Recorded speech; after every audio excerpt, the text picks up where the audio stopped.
Hello, just waiting to be joined by a few people. Hello, hello, hello.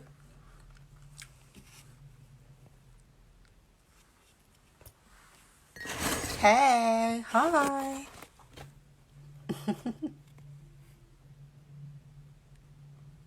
Hello, hello.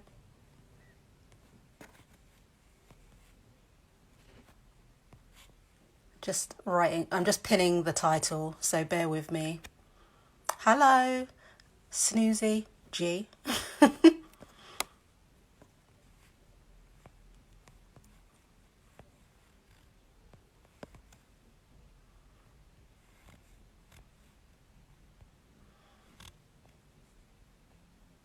So let me try and pin this. Hello.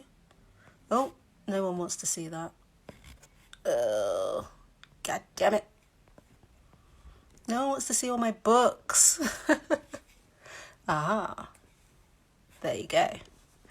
Um, just going to try and pin that tweet again, or not even tweet, pin that. Yes, fabulous. We have done it. Technology has not evaded us. Just waiting for Councillor to join the chat or the live. Hello, hello, hello, hello. Hi. Yes. My book pile, my book pile. I've got, it's all good. Half of it is like beauty books, and then half of it is books by black writers. I can see that Who I Want has joined. Fabulous. So we can get started. Making sure that it's all working very well. Just waiting for the lovely councillor to join us. It's connecting, so she should be with us soon. We shall see.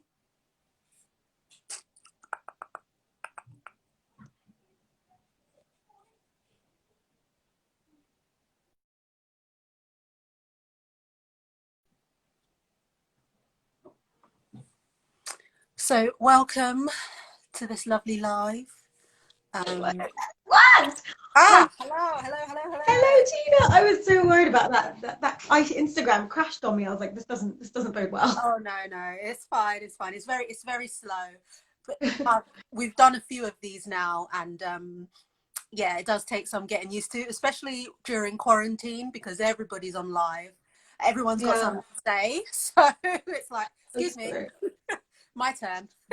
So good to be here with you, though. I know we've spoken offline, and I'm really excited to be here and chatting about this today.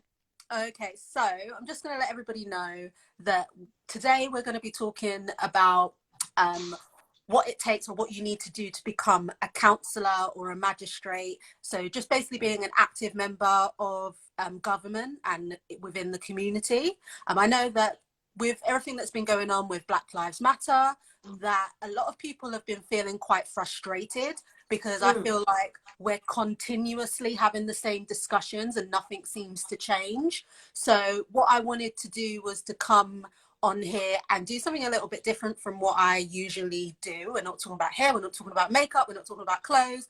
We're talking about something that we can all take part in order to make actual changes within the structure for our communities locally. And with doing that, hopefully we can make larger changes as well. Yeah. Um, so I'm joined by a councillor, my local councillor, and obviously, as you can see from the glowing skin, she is a black woman. Yes. Melanin. So we're here to talk about how we as black women and men can get involved within local council. So I'm just going to hand it over to you to introduce yourself.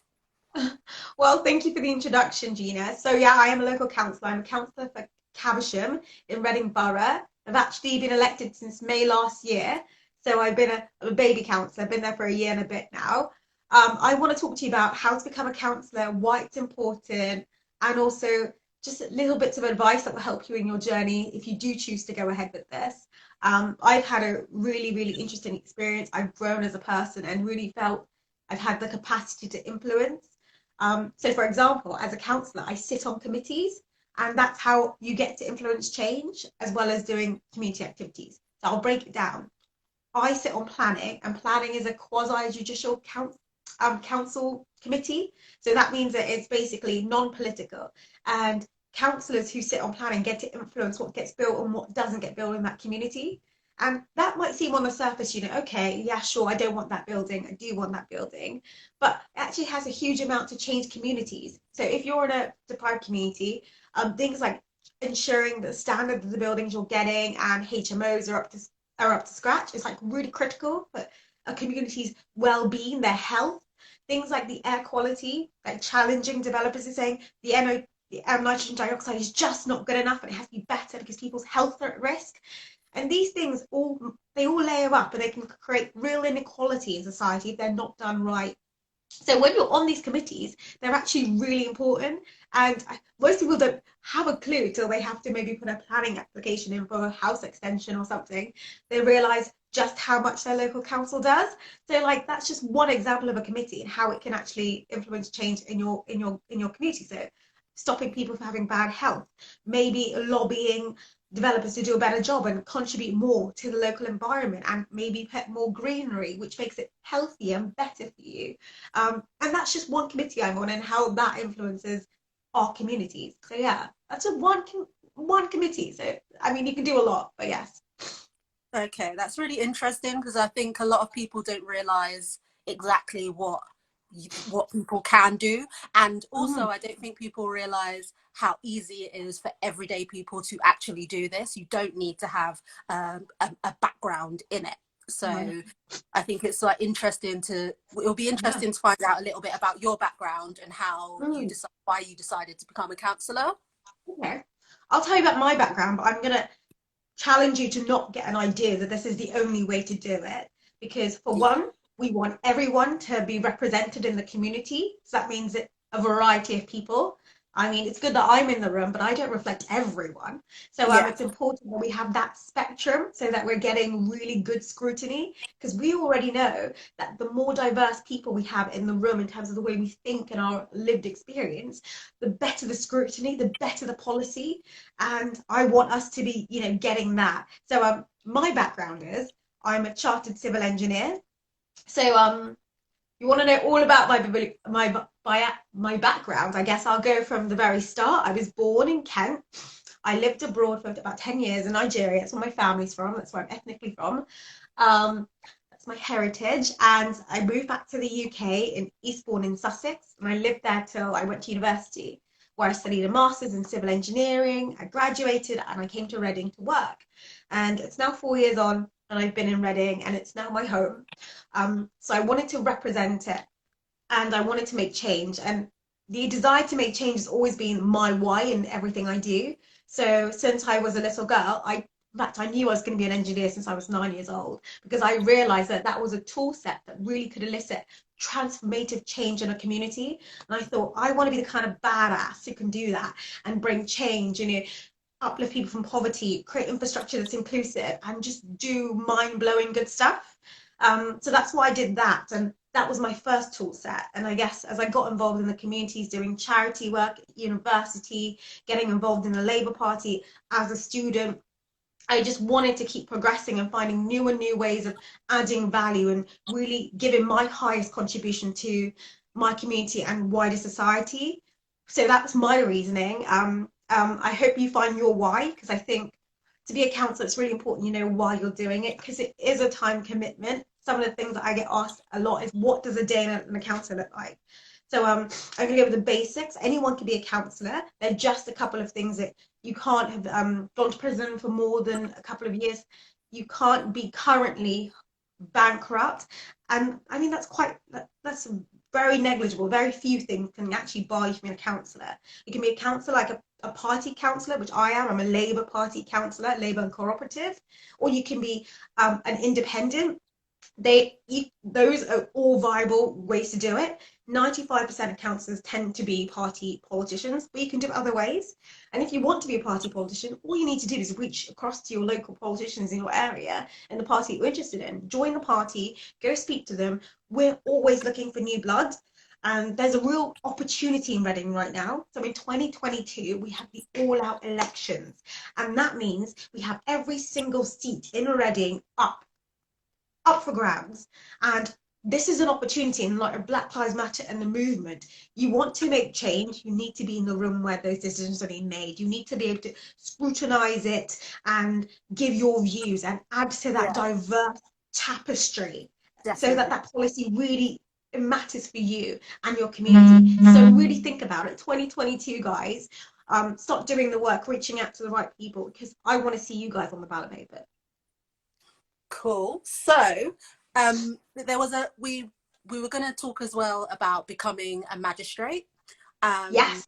which I only learned about maybe 3 or 4 weeks ago, about that people could become magistrates, and basically be involved with sentencing at local magistrates courts. I didn't know anything about this. Someone sent me a link to this because we was talking again about Black Lives Matter movement and about how, especially sentencing, especially feeling very unable to do anything about the inequalities within the way that Black people are being policed. We can't, as it stands, the system is messed up. Personally, I think that, and it's hard to find ways in which that we can make changes.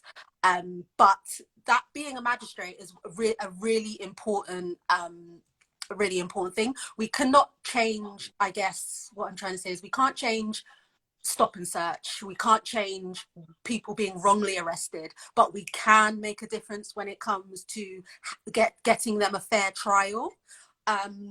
I thought that to become a magistrate, you would have to have a law background, but you don't. You can come from any walk of life. Just from, I've got my notes here because I obviously only just learned about it.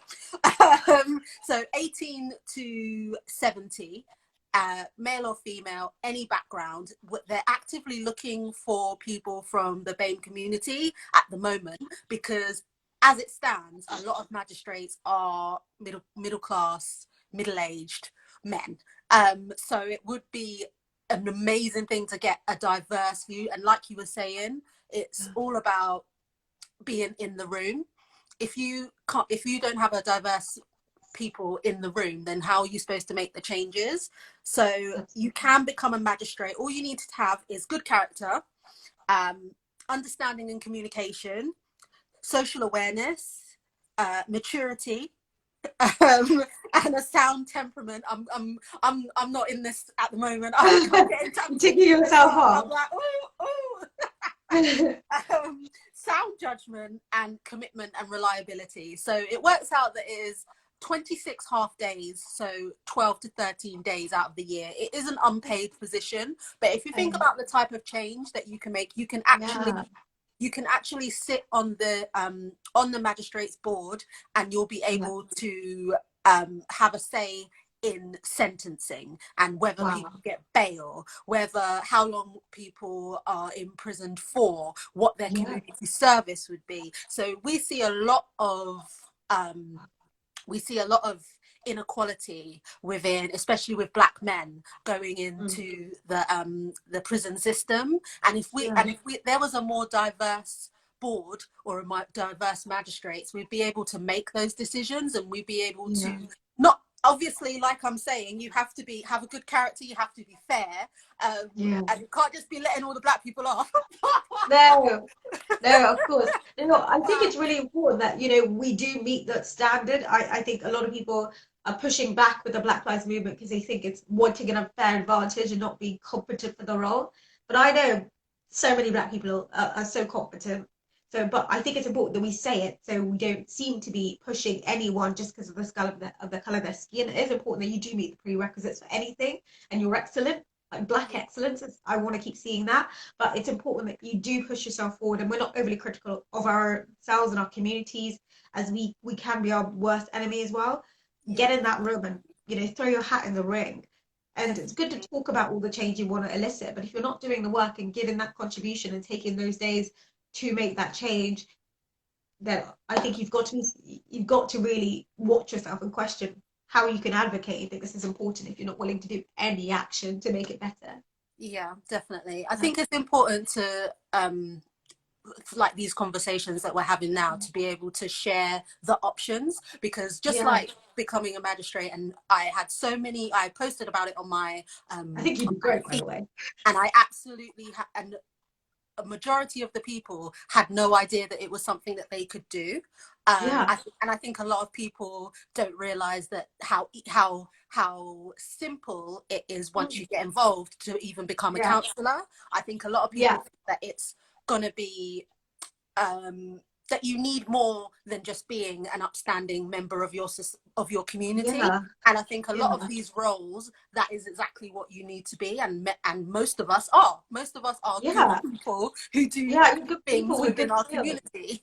So I think it's important that the word gets out there, so that people understand that it is for them. I think a lot of people, especially with becoming a counsellor, I think people may think that it's something that is very political, and that you have to, that maybe it's for, I'm trying to find the right words, that maybe if you're not naturally a political person, even though we're all political, but I think some people get bogged down with what they think that means.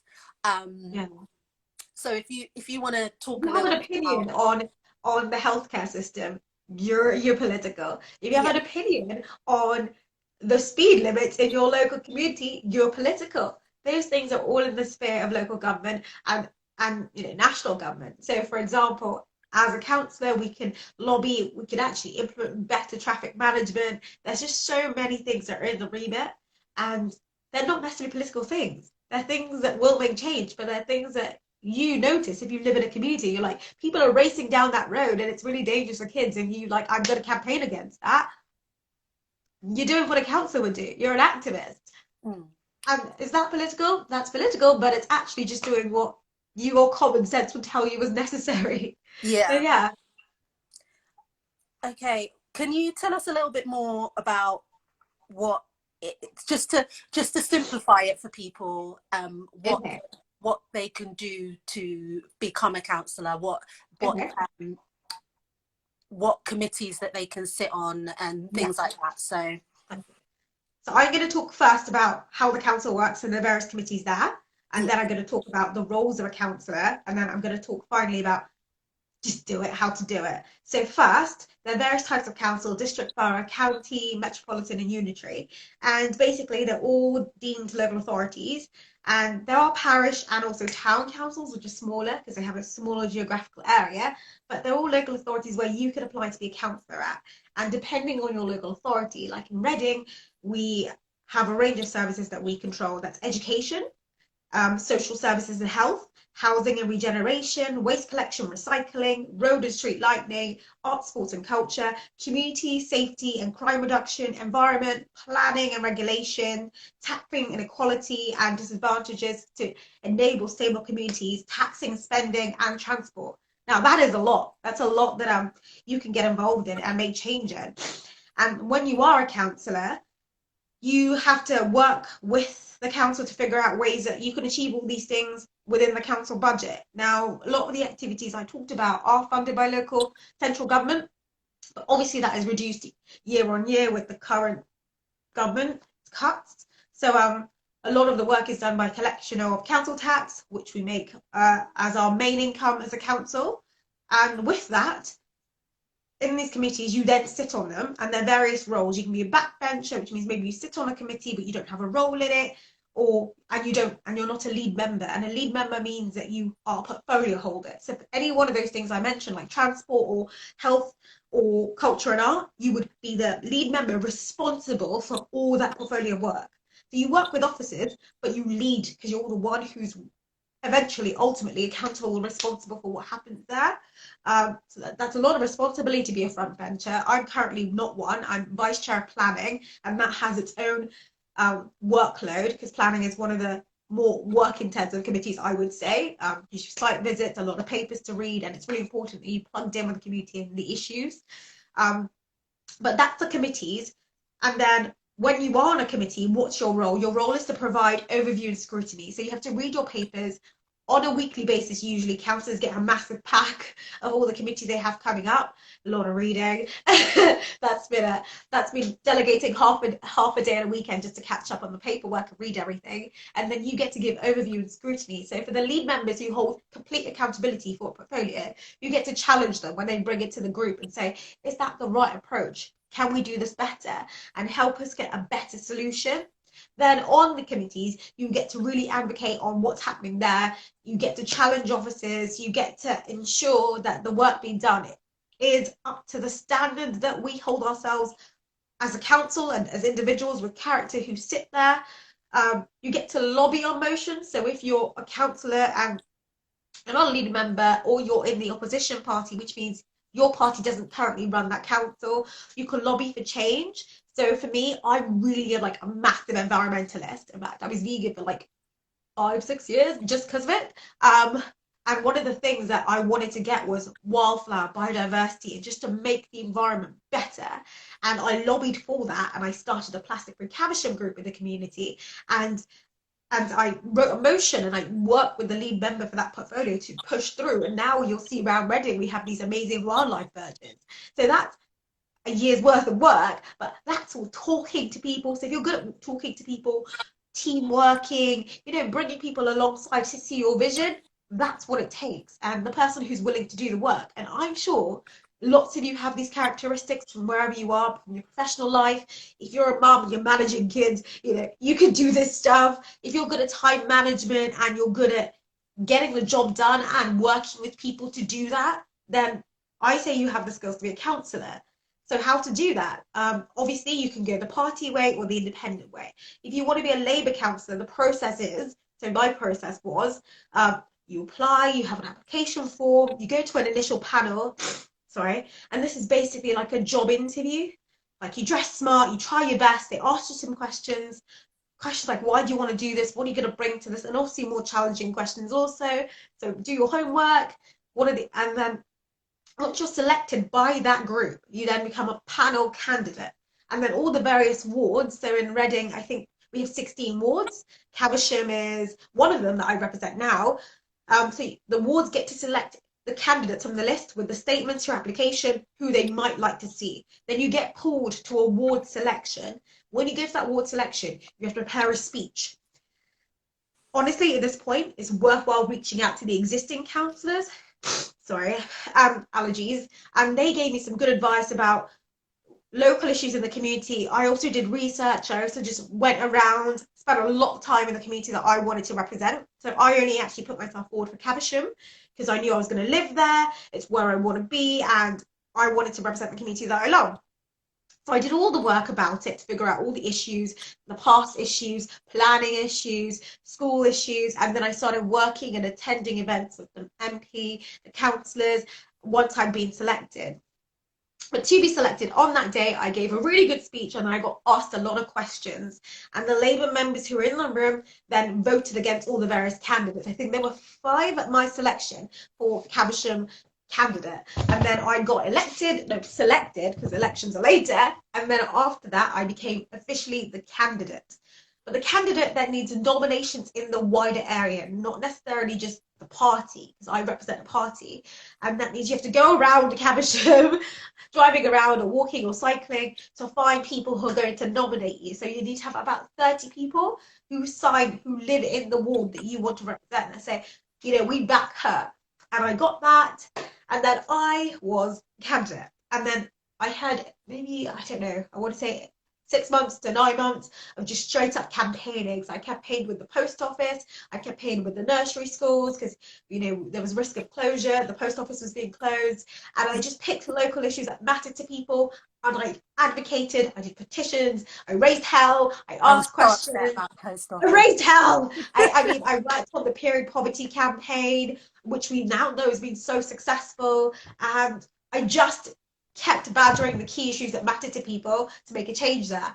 And come election day on May the 2nd on Thursday, waiting all day, knocking on doors. People, have you voted? Have you voted? Have you voted? And people voted, and I got elected with a massive majority, which is amazing. And actually taking a Tory seat away from them and winning as Labour. So that was phenomenal. But the process is, quite systematic, and there's really good guidance there. And also, I had loads of people who were willing to give me their time to talk me through the process, even to read my application and be like, think about this, or you have this skill set that you haven't showcased. Because the thing is, we already have the skills to do this. If you're a professional or you're working and you manage a family and you just like talking to people and you're quite personable, you have the skills to do this. The question is, are you going to make that change by giving your contribution to Yeah. this movement of Black Lives Matter? Yeah, exactly. I think a lot of the issues that have been coming up with my followers and with questions that we've been getting asked is about what we can do. One, about policing is one of the most important things, and also about education. And what can we do to get more Black history into the education system? Is that something that a councillor would be able to advocate for or work towards getting that change, or is that something that is in a different area? So there's some stuff that's in the scope of a councillor. So for example, I believe in that too, and I was trying to get that done. So I spoke to the lead councillor for education, Councillor Ashley Pearce. I sent him an email saying, this is really important. These are some great resources. How can we make this happen? He was like, well, we can do this. We can work with the museum to give us the resources to help teachers who maybe kids are homeschooling now, to send them some resources so their parents can talk them through it. Like there were loads of little small things that we could do, but because we had the network, because we're already councillors and we could talk to different people, we were actually making change, but we didn't actually have the scope to change the national curriculum.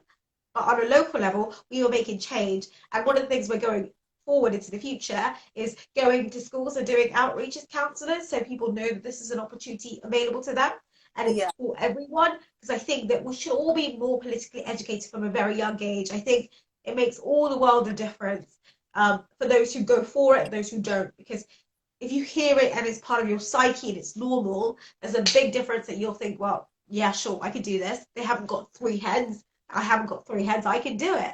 But if you don't hear it and it seems like exclusive and some special type people who like got 10 heads, then maybe you feel like you can't do it. And actually, it's just normal people doing good stuff that they believe is important. So yeah, there's some stuff we can change, and we are trying to change. And I've got a blog post about that on my website if you want to check out and get involved in some of that work. And there's also stuff that's national. That's why we need to keep signing those petitions, and we need to be pushing for more national changes as well from central government. On petitions, because that's another question that we get asked a lot. Over the last 3 weeks, we have signed and signed and signed. I think I've personally signed about 50 petitions every day, and there's a new petition. How helpful are the petitions? I know that the government petitions, if they get enough, then it gets brought up in the daily Parliament place. I'm following. That's okay. So, how effective are petitions? Oh, petitions are so important. I think they're so important. I know this in my initial campaign to become a councillor. My petition for the post office, it just showed to the people at the council, because I was a councillor then, how important it was for the community and how it would cause such chaos and unhappiness, and it'd just be not politically a good idea for them because they would not be in a favourable position. That it actually forced other people to think of other solutions, which is getting another post office in another location in central Caversham, so that those who are in the aging part of the community, who find it difficult to go all the way to town to go to the post office could still have that local resource, and it would be this community hub because people saw the importance of it.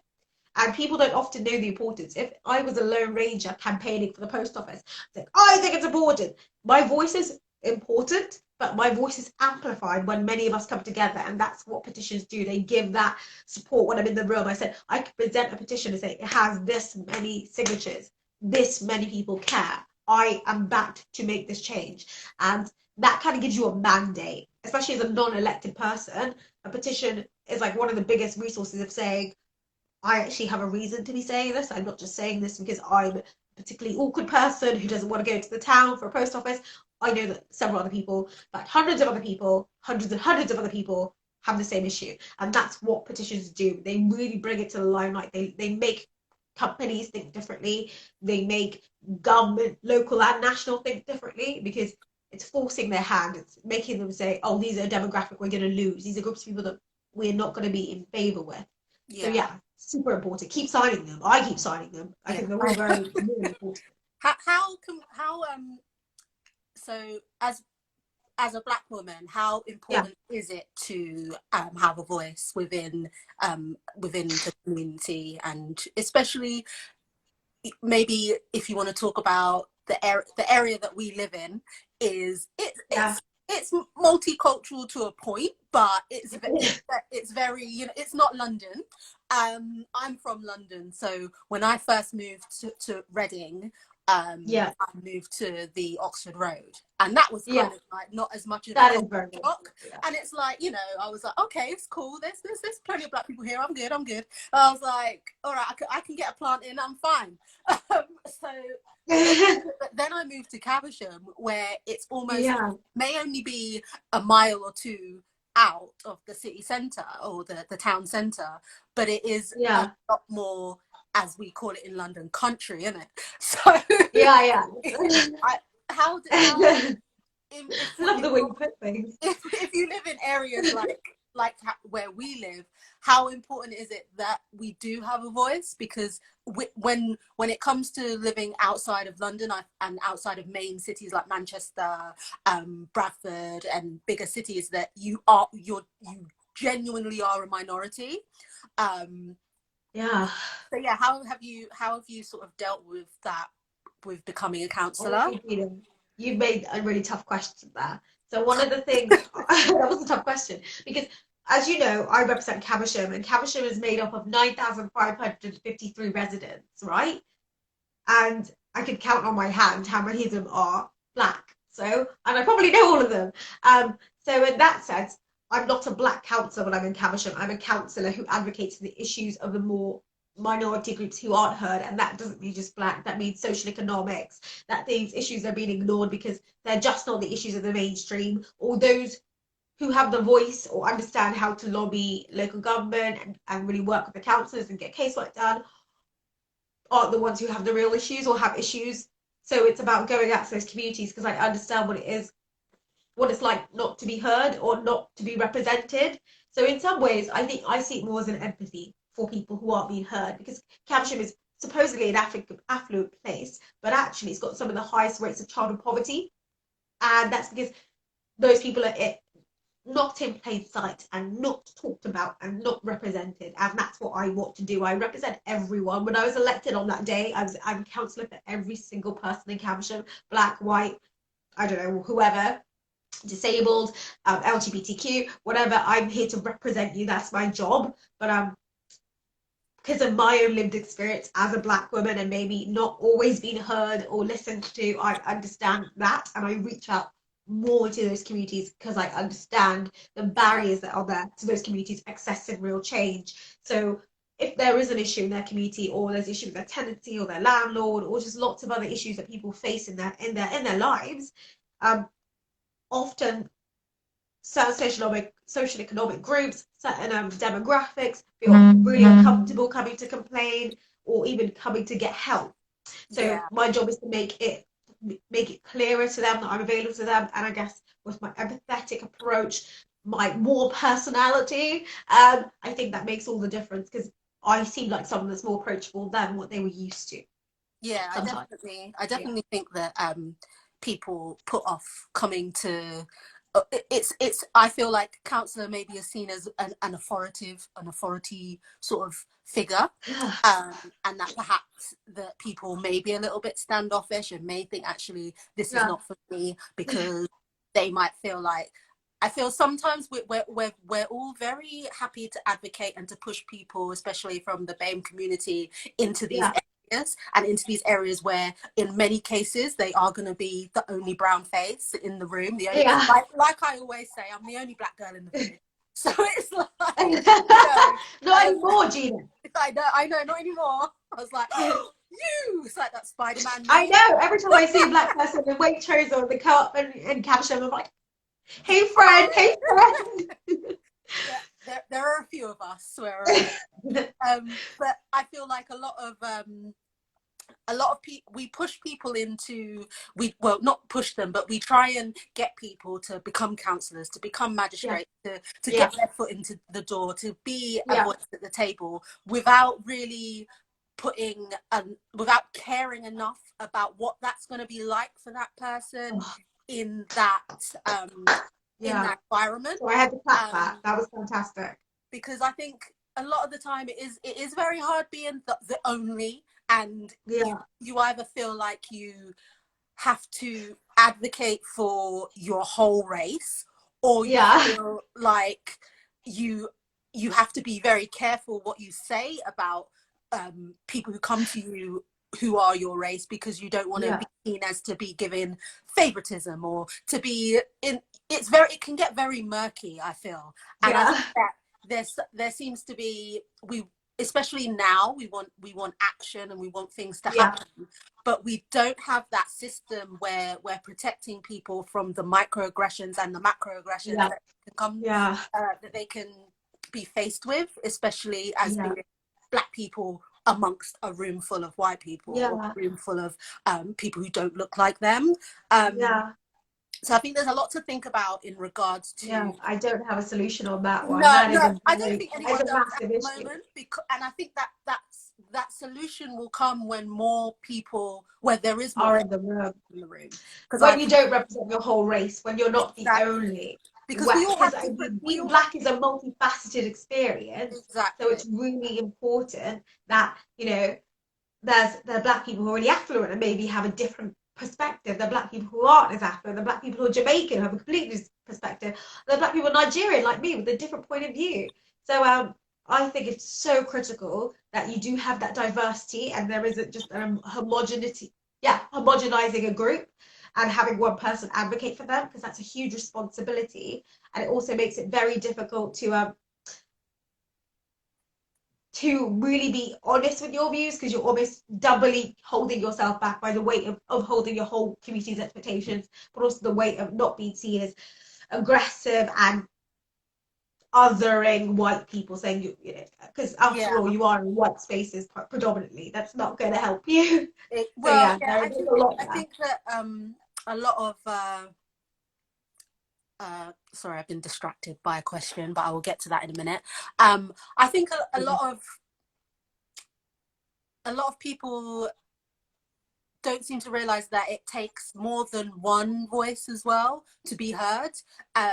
As you know, like you just said, we're all we're varied, and we're all going to have different opinions. Unfortunately, there are black conservatives, so you know, we all have completely different views, but you know, but those views are those that's how we get through diversity, when we have more than one. Like, there is a huge campaign going on at the moment for the beauty industry, which is Pull Up for Change, where they're highlighting how many black people they have within their company and within their higher levels, and for many companies it is very few, and for you to make a commitment to this change, to be more diverse, you have to let more than one token through the door. You have to be able to have you have to have men, you have to have women, you have to have people from different, you have to have immigrants, you have to have people who were born here, you have to have lots of different varieties of voice.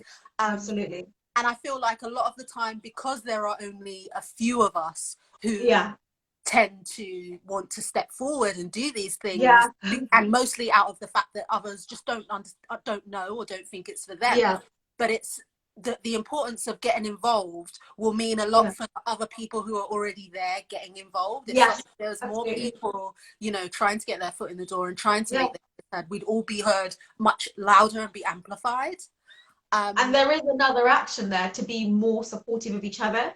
I know this is a Nigerian, we have a very tribalistic approach, and it comes across when you are in the UK. Like, I'm born here, but I've lived abroad, or some people who are only born here and never gone back to where their parents come from, so to speak, or people who have just immigrated, and that we tend to have a fractionalism, which makes it really hard for us to be united and individuals, because actually when we're in the rooms we are individuals giving our own lived experience, and that's influencing what we see, how we view the world. Even our professional backgrounds matter, you know, the skill sets we have, our interests, the things that make us tick, they all matter. But when we get in those rooms, and there are a couple of us, I often unfortunately notice that we tend to clash and fight to rewrite what the lived experience is, either saying that person's experience isn't true because it's either fear of not being so pleasing to a larger, whiter group. So like some people I've unfortunately had in the past couple of weeks telling me that, you know, they're black, they've lived here for 12 years and they've had no racism ever occur to them. That's fine, that's your experience, but you don't get to invalidate others. So in this conversation, when we are in the room, we do have to support each other, even if we don't have the same points of view, and we have to not invalidate each other, because unfortunately those in power often use the person that says the words they want, but with the beige skin, against the groups and the group's larger objectives. So we have to have a larger objective that we're trying to achieve, which is real change. It comes with lots of us in the room and having power, real power. But it also means that you cannot divide within the group. Even if you are an individual, you've got to understand there's a collective mindset needed. The goal is larger than you.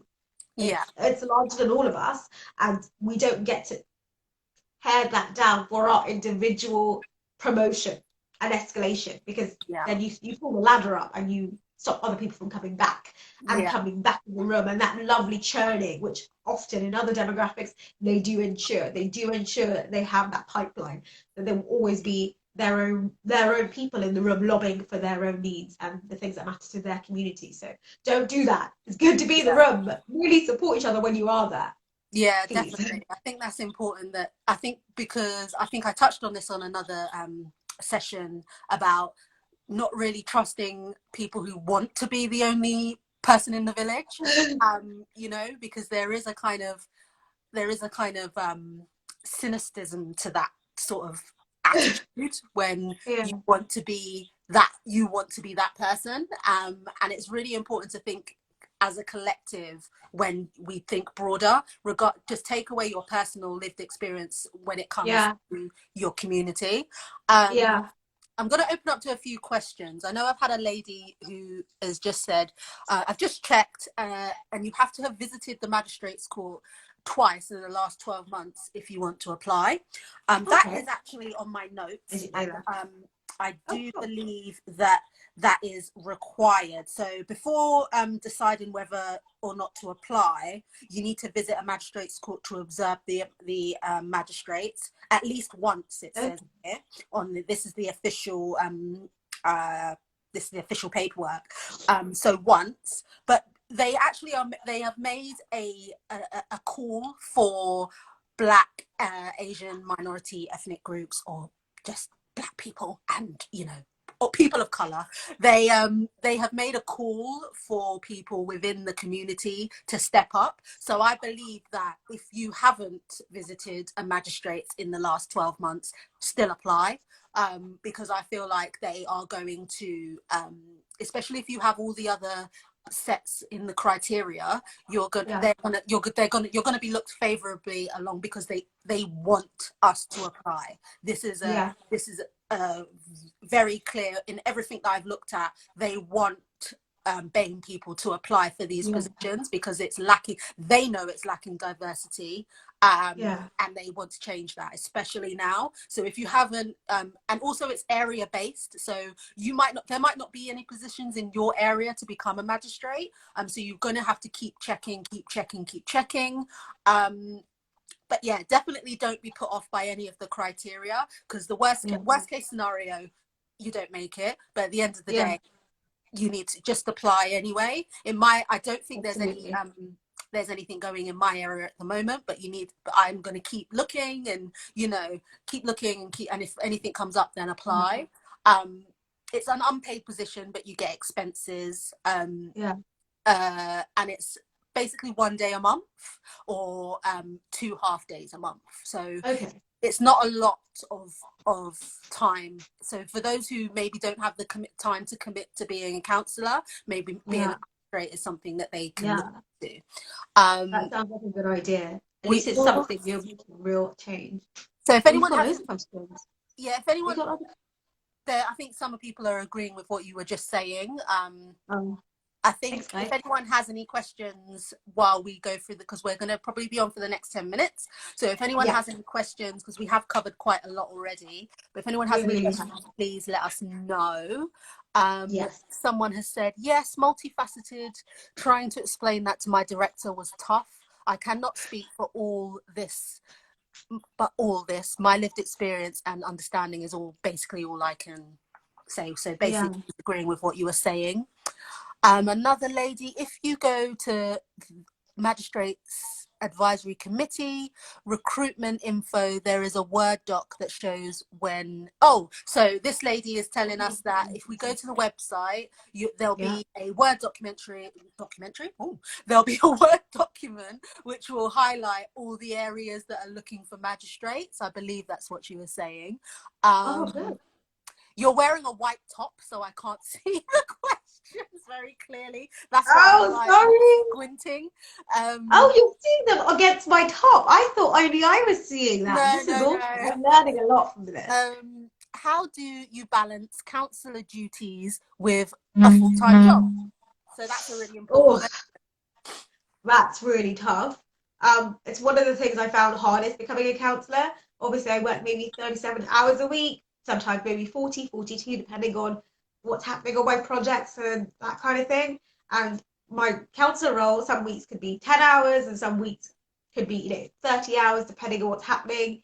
If I have planning site visits, papers to read, meetings every evening, I think I manage it with my work quite well, and sometimes I take days off and I can do that to attend meetings in the day. But I try and do that very scarcely because I think it impacts my workload, and then I'm working later and later, which makes it tough on the days that I don't have meetings in the evening. But I think the biggest challenge is actually managing it with my personal life. I think for me, my morning starts very early. I have to start really early, go to the gym, go to work really early so I can leave early, so I can be at council on time for the meetings I have that day, or community groups I need to go and attend, or people I need to speak to, or casework I need to do. And then by the time I come home, I have dinner super late, I see my partner super late, I go to bed super late. And that gets very tiring very quickly. And there's always that element of burnout, and there's an element of looking out for yourself, for your longevity. So I think if you do it, you do need to consider all those elements, and you have the support network, like with your family, your partner, your friends. It's one of the things that maybe is undersaid, but you do need the support of those around you to do this, because you are going to be saying, I'm not spending time with you on the weekend. Maybe I'm going to do a surgery, and then I'm going to go to a bunch of community events, or I'm going to do emails and casework. I'm going to read papers, or I can't do that event, or I have to miss that because I have a meeting. I can't go away so randomly, so last minute, because I know what I've got a lot of planning stuff to do, or another committee I've got. So I think it's just about thinking about it, about if it's something that you and your family can manage and support you in, Mm. because I think that's a critical thing. You can do a lot, you can be really busy and not be stressed or burnt out at all, and you can be doing nothing and be stressed and burnt out also. So it's just about having that support and the network there. I think it's manageable with my job, but I think a lot of people have shift work. It can be really tough to balance it with the evening meetings. So that's something worth noting. But a councillor role isn't salaried. There is an allowance to think about the time you're spending and expenses you incur, but there isn't a salary, so it's not exactly a job. So you have to think about it if your job isn't like a 9 to 5 role, or you work shifts and you work on regular times, you don't always know that ahead of time about how you'll manage that. So Yeah. speaking to your employees earlier on is a very good one to do. That's what I did. I spoke to my line manager to see how my organisation could support me, and thankfully they're really fantastic about it. But hopefully yours will be too if you choose to do this. But there's a lot of conversations you have to have with family, employees, and so on. And please do that, because that's going to make all the difference in having a successful time as a counsellor and Yeah. being healthy and looking after yourself. Yeah, I think it's important that you've highlighted actually that it can be difficult, and that it's not, yeah, it's not just it's not something that you should go into lightly. It's obviously something that you need to think about, but it has so amazing benefits. Absolutely.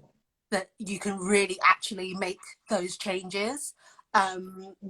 If there's any other questions, then I'm going to do 5 minutes of any other questions if you have, ladies. There's a few of you still left in here. But yeah, I think it's been a really intriguing conversation, especially learning about what it takes to become a counsellor. I know that we've spoken about this already, and about me becoming a counsellor. I really want you to. And I've already... look at how long it took us to get to arrange a telephone conversation. I know, we're busy people, I get it. But honestly, if you want something done, you always ask the busiest person, because they're more effective. Yeah. So that's the other thing. I do. But of course, your family, you've got a young family, they're all the things you need to consider. But they are counsellors with families. I just know their partners really support them. Yeah. So definitely. you just got to have this conversation. I'm still not 100. I'm not 100% no. I'm still thinking about it. I think I will get you. there is another lady. Prior to becoming a counsellor, were you already active in the Labour Party and local community volunteering, etc.? Yeah, yes. Lots of volunteering and charity work. In fact, I think I've done that since I was a child. So, but I'd already founded charities, I'd run annual events, I'd been fundraising manager for charities while doing my degree, actually. So I've always done a lot. I remember doing my master's degree, having 4 jobs, and then running charity events and volunteering on a weekly basis as well as that. So community stuff is kind of my bag. It's the stuff that matters to me. It's what I've always done. On a Friday night at uni, when everyone's partying, I was volunteering in the youth club, because that does matter to me. So that's always something I've always done. In terms of being part of the Labour Party, I joined the Labour Party at university. So I think in first year, so I must have been 18, 19.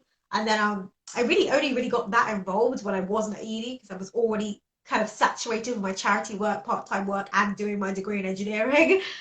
So when I had my placement year, when I worked for a year in a company in Swindon, then I actually was actively leafleting and working with the MPs and supporting their campaigns.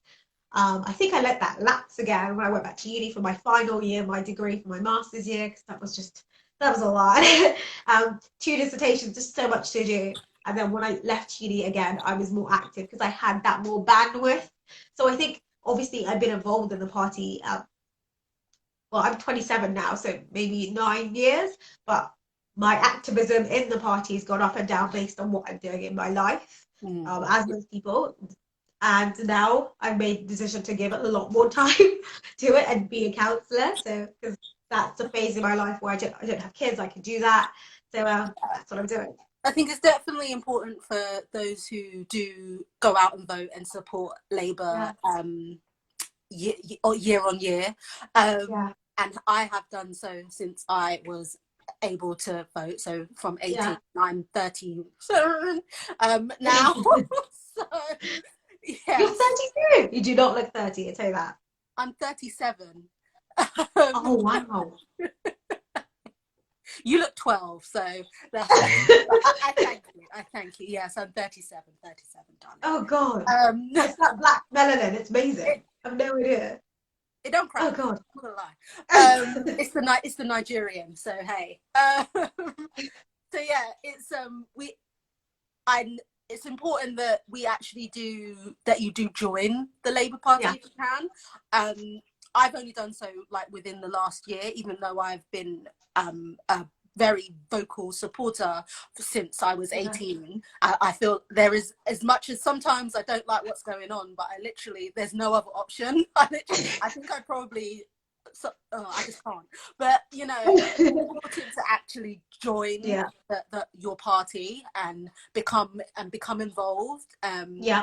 because, and like you were saying before, no matter what, if we're living in this society and we're living in this community, we are political. So it's important that we, you know, take part and do our bit, as whether it's a little bit or whether it's whether it's just voting, which is probably the most important thing you can do. But Or please vote. Let's not underplay that. You have to vote. You have to vote. Exactly. You want change. You vote. I'm clapping this. You have to vote. You have to vote. You have to vote. Exactly. Okay, You have to vote to make sure that make sure you're doing the most for your community. And again, what we were saying, the whole idea for this live was about, I'm going to circle back because we're coming to the end, but the whole idea for this live was that it's to gear towards people who are feeling frustrated with the things that they can't do. This, I hope, has highlighted the things that we can do that are going to make a positive impact. Even if you personally don't do this, if you tell someone today about becoming a magistrate, about becoming a councillor, they might tell someone else who might want to do it. So it's about opening this conversation. And, you know, if someone comes up to you today and starts talking about Black Lives Matter, or starts talking about inequality, or starts talking about structural racism, let's just ask them, what are you willing to do about it? Bar marching, because I feel like I went to the march, not last Saturday, but the Saturday before, the Black Lives Matter march, and it was amazing, and it was great, and it is great to march. It's important to march. It is important to be out there and show solidarity. But again, we are always marching. We're always doing this, and nothing's changing. Nothing changes, and they're like, oh, it's an American issue, and blah blah blah blah. But this is very much a UK issue. So it's important that we break it down to make these bigger changes. We have to break it down. We have to look locally. We have to be able to make changes within our community. There's people who live in certain areas that really need you to become a councillor. So as much as we live in leafy old Caversham, where I used to live in Croydon, or where I used to live in Norbury, these are the places that really need councillors to make these differences. And if you live in those areas and you look out your window every day and you see the inequalities and you see these things that could be better, make that sort of dedication to either to talk to people about becoming a councillor or doing it yourself,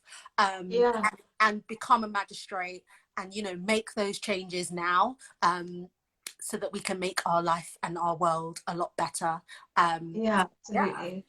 And can I signpost some resources before we finish? Yes, please. Someone just said you'd be a great councillor, Gina. Okay. You would be, Gina. So if you just Google "be a councillor," it comes up with "be a councillor, stand up for what you believe in," and it tells you stories about so many councillors just like you, and it might help you just visualize how various people do that role. They have disabled people doing that role. They found ways to work around it. It's really important that we see that diversity as well. So just have a look at that. It's 12 pages, and it's mostly pictures, but it just shows really nice stories, and also has a really nice section on eligibility. So it talks about citizenship, if you have criminal past and things like that, just so you can understand what the actual barriers instead of the perceived barriers. That's always worth checking. And then please Google "be a Labour councillor." We have a massive booklet. It has everything that takes you from the selection process, the application, all the way to actually being a councillor. So it's my go-to. I actually have it saved on my desktop. So so it's worth just checking. And you only have to Google that, "be a councillor," and Google "be a Labour councillor," and they come up. They're one of the first things that come up. So please just check that out. Some really good resources for you. And please message me if you want to talk about this further. Yeah. No problem. I'm going to save this live, so anyone who came in late or anyone who missed it altogether will be able to watch it. I will put some notes on there of where to start from, because we started a little bit. No one wants to see me faffing with the camera. But I am going to save this. Thank you for joining. I hope you got something out of it. I'm coming up to my time. Instagram is telling me to get off. So thank you very much. And have a great Sunday. Bye-bye. Bye, guys. Have a great Sunday. Thank you for having me, Gina.